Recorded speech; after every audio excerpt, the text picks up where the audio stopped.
You'd like to get settled there, and then when you're ready, if you'd like to let us know your thoughts in your submission. Thank you. Well, thanks for the opportunity to talk to you today. I appreciate the time the panel spending in Bairnsdale to give locals the opportunity to talk to you directly.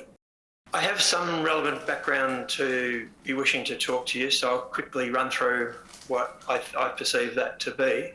I have a PhD in chemical engineering, and my area of expertise was water and wastewater treatment. So that's been my career. I spent 30 years working for a major Australian corporate, and at the end of that, I was Global Director for Environment. So I have some, again, relevant background to this sort of issue. I was chair of the Beverage Industry and Environment Council for several years, and I spent a year as chair of the National Packaging Covenant. So I worked jointly with federal, state and the industry on policy, basically.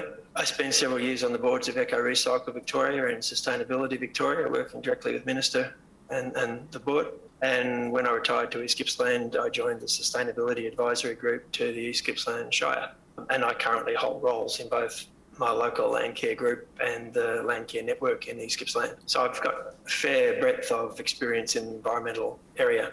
As a resident of East Gippsland, with long-term understanding of, as I just mentioned, the whole process of EISs. I started working on EISs for Exxon for uranium mines in Saskatchewan in 1975 or something, so it's been a long time. I've been exposed to a lot of them. I worked in several, and I'd like to make observations about this process overall, and then I'll close with some technical observations. I'll note at the outset that I believe enough people's lives have been damaged by this proposal already that I wasn't prepared to spend several months delving through the endless documents presented by the proponent and the numerous supplementary documents that have still been thrown at the community. I think the whole process is, in that respect, appalling. So my comments aren't based on detailed analysis of everything that's been said to you, and I realise that much of what I say, I'm sure, has already been presented to you several times by several people. So I might put a different spin on it, but I doubt there's anything I'm going to say that is new. When I first heard about this mine and the Mine Frig and Ulladulla group who are opposing it, I immediately thought, that's NIMBY, because I knew nothing about what was proposed other than a bunch of locals were fighting against some proposal. But then I started learning more about it by talking with people, reading the papers and through other sources. And I became more and more incredulous and disgusted by what the government was allowing to proceed even to this stage. I hold very strong view that it should never have even been allowed to proceed to an EES. While I respect that each of you have personally committed yourselves to fairly hearing this whole vast amount of information, and I don't envy you your task in any way whatsoever, I submit the entire process is inappropriate, and as I said, shouldn't have proceeded. This is allowing a resource corporate to impose huge financial and emotional burdens on a small community which is in no way equipped to defend itself. My experience of government elsewhere in the world has been that in general, government's aim is to protect the ill-equipped and the disadvantaged in the community and defend those parties against exploitation. And I don't see that happening here at all. The government and its regulatory authorities have largely abrogated their responsibilities. It shouldn't be up to the community to try to defend itself. It should be the government authorities seeking to produce outcomes for the community. And it must be obvious to you that this community is totally under-resourced to be fighting against a well-resourced corporate. It's totally unfair. It's also clear in a political sense that if this was a marginal Labor seat, which it probably never will be, or if it was a seat that wasn't held by the mining party at the state and the federal level, this process would probably not be proceeding either. The fact is, this is in a state where there is a Labor government who have no stake whatsoever in this area of the country, because historically and into the future, undoubtedly, they have no prospect of ever winning the seat no matter what they did. So there's no political pressure on them whatsoever to satisfy the needs of this community. If this ore body was in a Labor seat in Melbourne's outskirts, if it was under Balwyn, Camberwell, none of us would be here. Nothing would be happening, but it happens to be under the homes of a bunch of not well-connected people with little influence, and here we are. When I started studying, and I started doing environmental engineering in, 1971 or something, one of the first things we were taught was that all environmental assessments start off with applying the precautionary principle. You don't dive into things until you know fully what the implications will be. And from what I can see, the precautionary principle has not been invoked in any way in this process. If it had been, there wouldn't have been an EES and the applicant would never have been allowed to get to this stage. Any open cut mine immediately upwind of a major area of Victoria's vegetable growing area, directly above the Mitchell River, directly above the Ramsar wetlands of the Gippsland Lakes, would never be considered as a viable proposition. There couldn't be a more inappropriate place in Victoria to site a huge open cut mine bringing toxic metals to the surface than the Fingerboard site. And that's just an early principle. It doesn't take any particular level of science to come to that conclusion. It's just a totally ridiculous proposition in my view. In regard to a social licence, I've worked for corporates who sold products to the community, who had shareholders who were broadly based across the community, had a diversity of views. And those corporates needed a social licence for what they did because they were vulnerable. Corporates don't have an altruistic perspective. They have a realistic perspective that if they need to profit by being accepted by the community, then they will work very hard to be accepted by the community. In this case, Kelba has, as I can see, no reason to seriously try to obtain a social licence. It's going to be selling a single product to an overseas buyer. That buyer has zero stake in this community, has zero stake in this environment. Kelba doesn't have a broad shareholding. It has a very small holding of people whose sole interest is in profiting from this venture, and regardless of the expense to the environment or the community. So assertions by Kelba's management about responsible stewardship, in my view, are meaningless. And this has been evidenced worldwide, I believe, by the mining industry in general. The only thing that causes mining companies to act responsibly is strong regulation and punitive outcomes for breaches. And the Australian governments, and particularly the Victorian government, have demonstrated, based on past experience, they're unable or unwilling to hold mining companies accountable for pretty much anything. The panel members are no doubt aware of many such instances in Victoria in the past, and several I'm aware have been raised in the course of these hearings already. The ineptitude or impotence of the Victorian EPA has recently been demonstrated with regard to the management of toxic waste sites, both around Melbourne and in rural Victoria. And I believe to some degree the new EPA regulations are a response to that obvious inadequacy of the EPA to regulate when it was clear that the proponent had no stake, again, in a social licence because they were small and not responsible to the community. The only protection community was the EPA, and the EPA failed miserably in all of those cases of toxic waste sites, as it has in recycling generally in Victoria. Therefore, while there are some new EPA regulations coming into place, there is nothing as yet that would give the community any faith that the EPA would act to protect them. It's also very clear to me, just looking at what's in the newspaper, what I talk about to people in the contacts I have around the area, that there is total opposition to this proposal in the broader community. The only people I'm aware of in the last 2 years of being aware of this exercise that have said anything in favour of the mine are that very small group of people who stand to financially gain directly from the mine proceeding. There is nowhere else that I'm aware, or certainly nobody who's willing to speak about it in public, that is in favour of this proposal. It has, from what I can see, universal either apathy from some proportion of the population who simply don't know what's happening and don't know what's proposed, or anybody who is aware of what might happen is totally against it. In relation to the technical matters, I just want to talk briefly about water, dust and synthetic chemicals. And again, you've been exposed to these endlessly over the last few weeks, so I'm not going to spend very long on it. I'm talking very high level and again from a personal perspective. This region of Gippsland has been subject to and will be subject to again in the future periods of crippling droughts which stop agricultural production, which stop vegetable growing and which do enormous damage to the environment during those periods.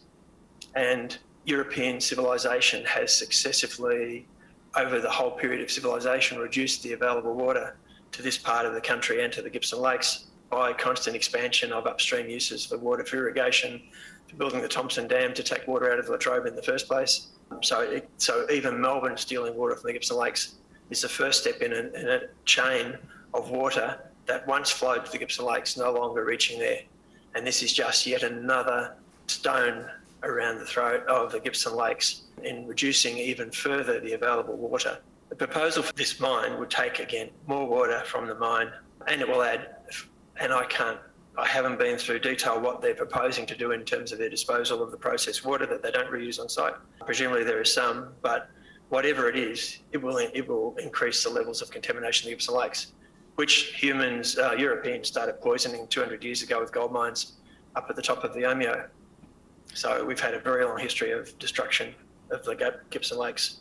Additionally, and I find the prospect of this absolutely galling, is that Calbar are proposing to use water for spraying on the land to prevent dust leaving the site. So that water will be taken out of a river where it would have gone for an environmental purpose, sprayed onto the land and evaporated.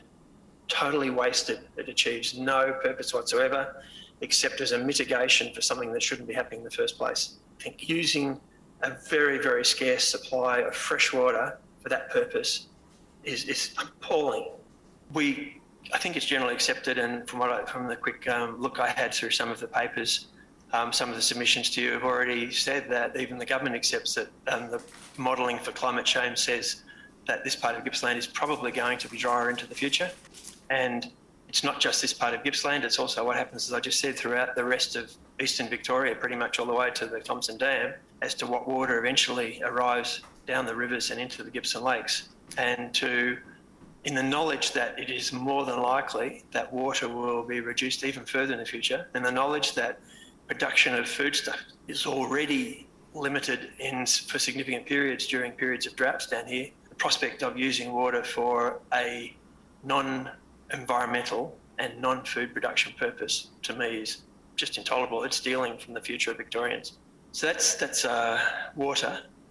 I'll come now to dust, and at a very top level, I have never heard of, never been aware of, I'm not in the mining industry, but I'm aware of numerous examples of people who live near mines who complain constantly of dust in their roofs, dust in their windows, dust on their cars, dust in their water tanks.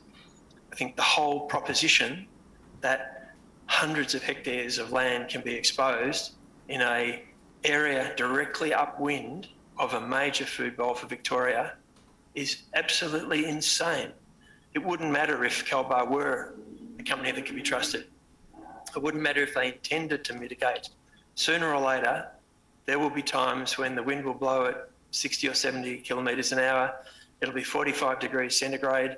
It wouldn't matter how much water they put onto the plot, even if they were there to do it, that they could constrain the dust. It will be impossible over a 10 or 20 year period to say there will be no dust leaving that site. And any dust leave that site, I'm not going to get into the potential toxicity issues of that. You've heard plenty of that already. Any dust leaving that site will have impacts because it will blow directly over the vegetable fields of the Lindeno Flats. The predominant winds are, as anybody can see from a windrose, from the west, and all strong winds are from the west, directly upwind. The third issue is that of synthetic chemicals, and I find this totally incomprehensible.